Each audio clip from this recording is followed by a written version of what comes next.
Hi guys, it's Stephen here.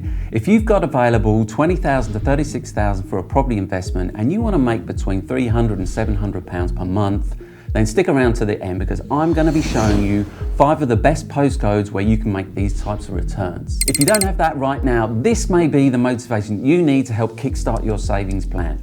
I've identified 5 buy-to-let hotspot postcodes that have the potential to generate a 16% or better return. So let's get into it. The cheapest postcode on my list then is TS3 in Middlesbrough.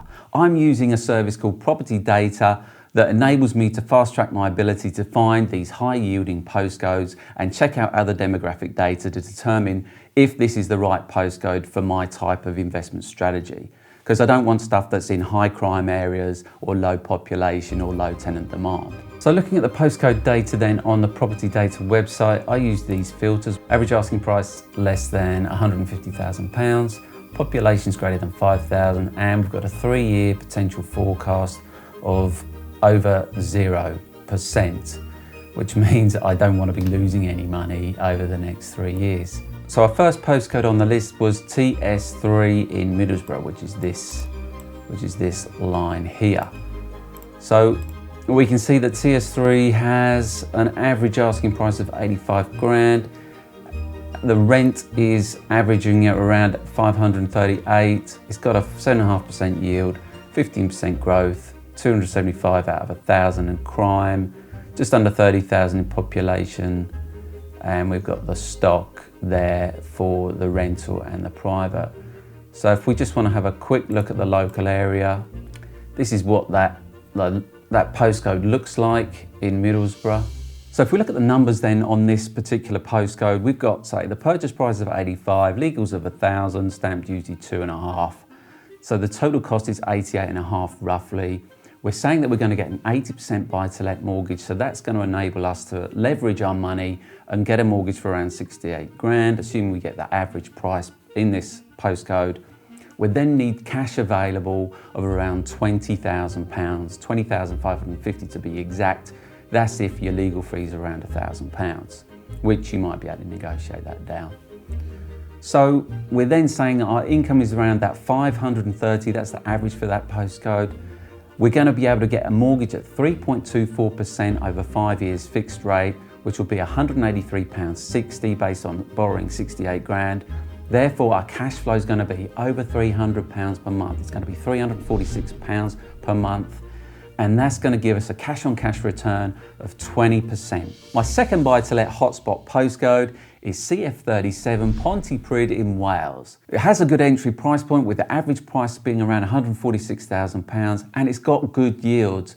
And I guess the focus is going to be more around student accommodation, so HMOs, houses in multiple occupation, are going to be doing well in this particular location. Let's have a look at the CF37 postcode data. We've got the average asking price of £146,000, average rent of just over 1,000, asking price for a HMO double room a month is 345, 8.6% yield, and 23% growth, which is a great 38,000 population.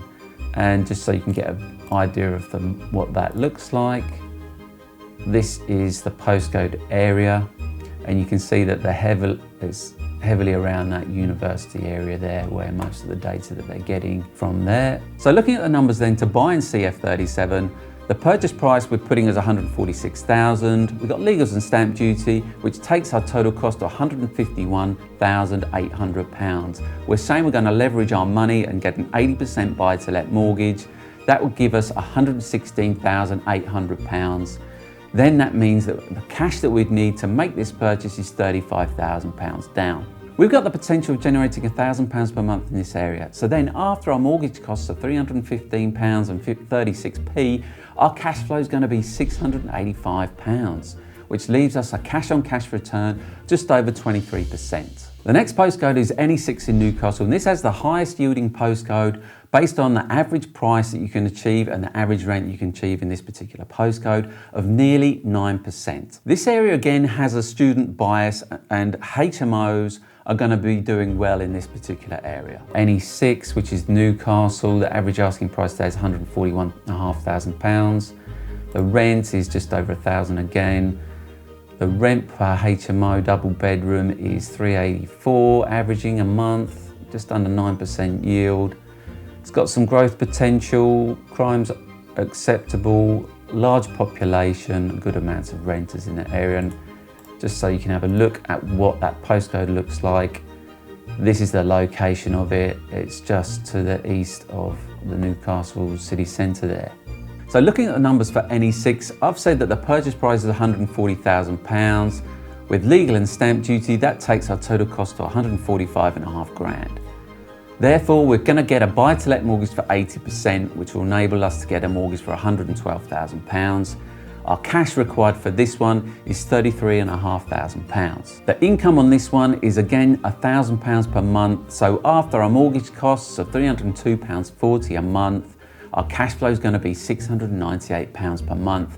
This gives us a cash-on-cash return of just under 25% at 24.99%. Then we've got L20, which is BTL and Liverpool. You didn't think I'd be able to go through all these postcodes without giving you one in Liverpool, did you? So BTL in the past has had a bit of a bad reputation, but I think that's changed now, especially for anyone that lives there. The crime rate is pretty good according to the stats in property data, and it's got a good entry point and a good price point for rent and achieving reasonable yields. Here's L20 BTL, low entry point 110,000, just under £600 per month in rent, 6.5% yield, 21% growth over 3 years. Crime rate's pretty good, good population, good amount of tenants in the area, and this is just show you what that postcode looks like on a map. So that's the area just north of Liverpool down there. So if we look at the numbers then for L20, we can see our purchase price £110,000 with £1,000 for legal, stamp duty £3,300, means our total cost is £114,300. Leveraging with an 80% buy-to-let mortgage, that's going to give us a cash required of £26,300 for this area. So then we're saying our income's around that £600 per month. After our mortgage of £237.60, that's going to give us a cash flow of £362 per month, which gives us a cash-on-cash return of 16.5%. So the last postcode on my list is PR1 in Preston. This area again has a focus on student accommodation, but it's also very close to the city centre. We've got Preston at PR1. This is around 131,000 asking price, 776 average rent. It's got the potential for students with $384 a month for a double room per month, 7.1% yield. It's got some growth potential over the next 3 years. Good sized population and a good amount of renters in the area. Let's have a look at what that postcode looks like from a map perspective. And it covers the centre of Preston there and slightly out to the west there, southwest. Looking at the numbers then for PR1 postcode, I've put down the purchase price of 131 grand, legal's 1,000, stamp duty of 4,050, gives us a total cost of £136,000. We're going to leverage and get an 80% buy-to-let mortgage, which will give us just under £105,000. That means the cash required for this one is around £31,000. The income on this is around £750 per month, which after our mortgage of £282.96 will give us a cash flow of around £467 per month, which gives us a cash-on-cash return of just under 18%. Not bad. So I hope that's given you some inspiration to look at these areas if you've not looked at these areas before. I believe all of these areas have good potential as a buy-to-let investment and allow you to get started on your property investing journey with as little as £20,000 and have the potential to generate great cash flow. If you're interested in building up your buy-to-let portfolio fast, I've recently done a video where I talk about how to scale from 0 to 10 properties in 3 years, just starting with £30,000. And I'll put a link to that right here so you can go and check that out right now. Thanks very much for watching. I really do appreciate it, and I'll see you next time.